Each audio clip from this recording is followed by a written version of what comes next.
এক ব্যতিক্রমী আয়োজনের মাধ্যমে কানাডার একটি বিশ্ববিদ্যালয় তাদের ৬০তম প্রতিষ্ঠাবার্ষিকী উদযাপন করেছে। আলবার্টার ইউনিভার্সিটি অব ক্যালগেরি সম্প্রতি গিনেস বুক অব ওয়ার্ল্ড রেকর্ডসে নাম লিখিয়েছে সবচেয়ে বেশি মানুষের একসঙ্গে ডাইনোসরের পোশাক পরে উপস্থিত হওয়ার জন্য।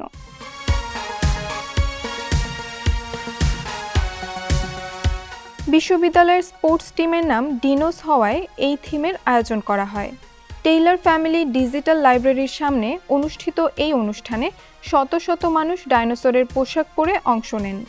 মোট ৬৮২ জন এই ইভেন্টে অংশগ্রহণ করে আগের রেকর্ড ভেঙে নতুন বিশ্ব রেকর্ড গড়ে।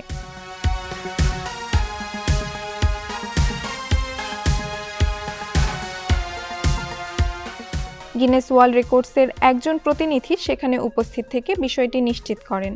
এর আগে এই রেকর্ডটি যুক্তরাষ্ট্রের ফ্লোরিডার কক্স সায়েন্স সেন্টার অ্যান্ড অ্যাকোয়ারিয়ামের দখলে ছিল, যেখানে ৪৬৮ জন ডাইনোসরের পোশাকে অংশ নিয়েছিলেন। এই আয়োজনটি বিশ্ববিদ্যালয়ের গর্ব ও সৃজনশীলতাকে একসঙ্গে তুলে ধরার পাশাপাশি তাদের ৬০ বছরের মাইলফলককে আরও স্মরণীয় করে তুলেছে।